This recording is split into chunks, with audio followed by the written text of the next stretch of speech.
Hello everyone, I am Shreya from Vidya Excel Education Consultancy. आज हम लोग बात करेंगे कर्नाटका स्टेट के ऊपर फोकस करके नीट के बारे में।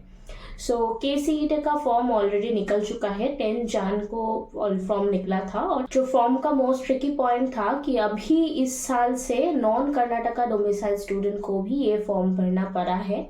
वैसे फॉर्म का तो लास्ट डेट निकल चुका है, 10 फरवरी लास्ट डेट था, पर हम लोगों के एक्सपीरियंस के हिसाब से फॉर्म का विंडो फिर से ओपन होगा, फॉर्म फिर से निकलेगा, पर अभी तक ऐसा कुछ नोटिस नहीं आया है।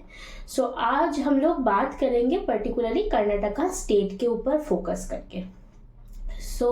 KCET फॉर्म तो non Karnataka and Karnataka, mostly Karnataka domicile को तो भरना ही पड़ेगा और नॉन कर्नाटका डोमिसाइल को भी भरना पड़ेगा।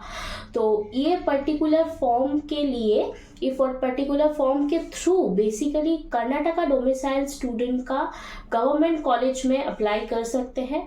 और इसके अलावा जो स्टूडेंट नॉन कर्नाटका डोमिसाइल है वो पर्टिकुलरली कर्नाटका स्टेट की जो प्राइवेट कॉलेजेस डीम्ड यूनिवर्सिटी है उसके थ्रू अप्लाई कर सकते हैं। अभी हम बात करते हैं एलिजिबिलिटी पर। तो नीट के एलिजिबिलिटी पर हम लोग अभी बात करेंगे। तो पर्टिकुलरली अगर कोई स्टूडेंट गवर्नमेंट कॉलेज देख रहे हैं तो उसके लिए स्टूडेंट को कर्नाटका डोमिसाइल होना ज़रूरी है। Non Karnataka domicile student particularly Karnataka state में गवर्नमेंट कॉलेज में नहीं अप्लाई कर पाएंगे KCET फॉर्म के थ्रू। तो उसके लिए बहुत सारा क्वेश्चंस आता है कि जो स्टूडेंट नॉन कर्नाटका डोमिसाइल है वो कैसे कर्नाटका स्टेट में गवर्नमेंट कॉलेज के लिए अप्लाई कर सकते हैं। तो इसके लिए आपको ऑल इंडिया कोटा के थ्रू AIQ के थ्रू अप्लाई करना पड़ेगा। AIQ के काउंसलिंग प्रोसेस के थ्रू आपको अप्लाई करना पड़ेगा। तो नीट का पूरा काउंसलिंग प्रोसेस ऑलरेडी हमने एक वीडियो बना लिया है। जो लास्ट जो वीडियो था वो इसके रिगार्डिंग ही था, आप वो चेक कीजिए। AIQ के 15% कोटा के थ्रू आप अप्लाई कर सकते हैं अगर आप कर्नाटका स्टेट में, आप नॉन कर्नाटका डोमिसाइल है और कर्नाटका स्टेट में गवर्नमेंट कॉलेज में अप्लाई करना चाहते हैं। तो इसके बाद हम लोग बात करेंगे कर्नाटका स्टेट में अगर कोई प्राइवेट कॉलेज में अप्लाई करना चाहते हैं तो वो कौन कौन होगा। तो इसके लिए Karnataka domicile and non Karnataka domicile both are eligible.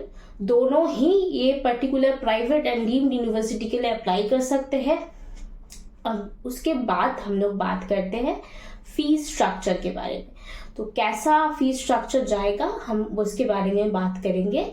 तो पर्टिकुलरली कर्नाटका डोमिसाइल का एक होता है A कैटेगरी। तो अगर आप A कैटेगरी में बिलोंग करते हैं तो आपका फीस स्ट्रक्चर पड़ जाता है अप्रॉक्स 1,40,000 से 1,60,000 पर ईयर तक।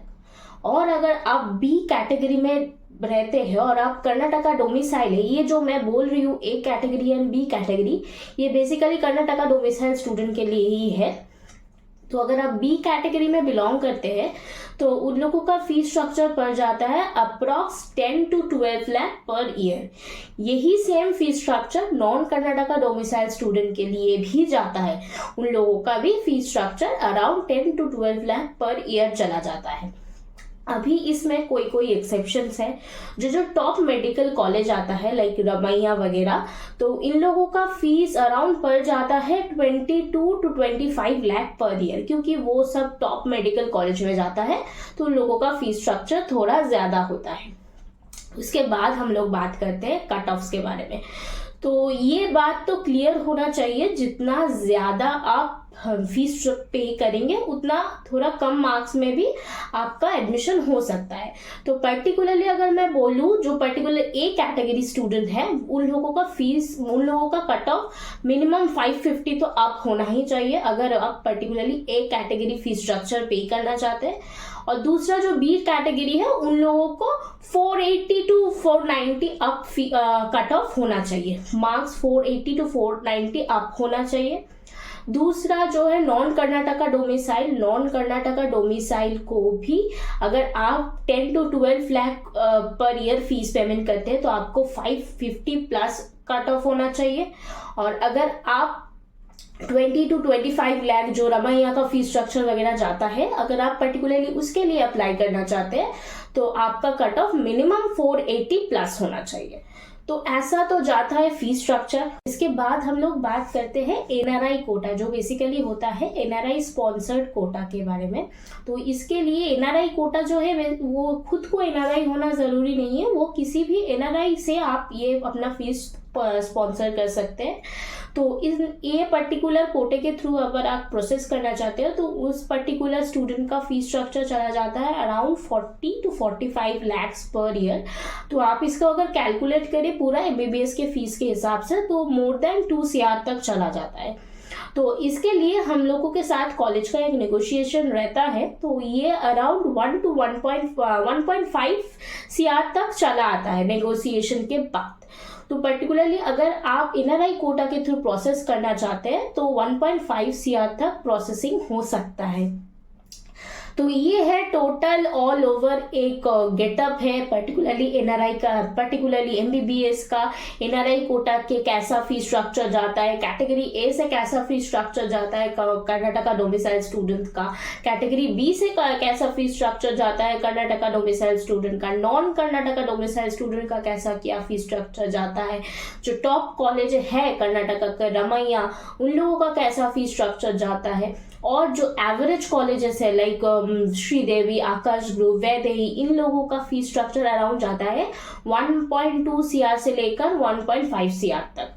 तो all the best NEET student, all the best for your exam. अच्छे से अपना एग्जाम दो।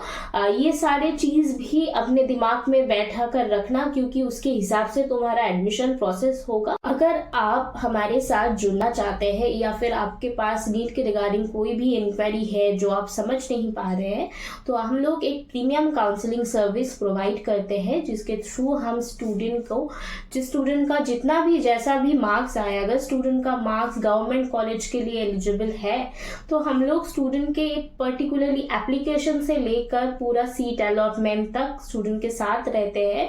स्टूडेंट को कैसे कौन से स्टेट में अप्लाई कर सकते हैं स्टूडेंट, ये पूरा प्रोसेस में हम लोग स्टूडेंट का हेल्प करते हैं, क्योंकि बहुत सारा स्टूडेंट ऐसा है जिसको पता नहीं है कैसे क्या होता है प्रोसेस।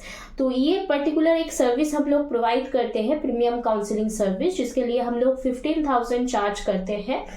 और इसके अलावा अगर आपके पास कोई भी इंक्वायरी है या फिर एडमिशन के रिगार्डिंग आपको कुछ चीज़ पूछना है, आप एडमिशन कैसे प्रोसेस कर सकते हैं, इसके रिगार्डिंग आपके पास कोई इंक्वायरी है, पर्टिकुलरली कोई कॉलेज रिगार्डिंग इंक्वायरी है, तो आप हमसे आकर कांटेक्ट कर सकते हैं। हमारे जो सोशल मीडिया साइट्स है लाइक लिंक्डइन, फेसबुक, ट्विटर, हम वहाँ पे अवेलेबल रहते हैं। आप वहाँ के भी आकर हमसे कांटेक्ट कर सकते हैं। इसके अलावा अगर आप हमसे फेस टू फेस आकर कनेक्ट करना चाहते हैं तो हमारा ऑफिस है, रजिस्टर्ड ऑफिस है कोलकाता में, और इसके अलावा हम लोग वेस्ट बंगाल के हावड़ा, बहरमपुर में अवेलेबल है, और आउट ऑफ वेस्ट बंगाल हम लोग बिहार के पटना में अवेलेबल है, मुंबई के औरंगाबाद में अवेलेबल है, और शिलीगुड़ी में अवेलेबल है। तो आप वहाँ पे आकर हमसे डायरेक्टली फेस टू फेस बात करके अपना प्रॉब्लम सॉल्व कर सकते हैं।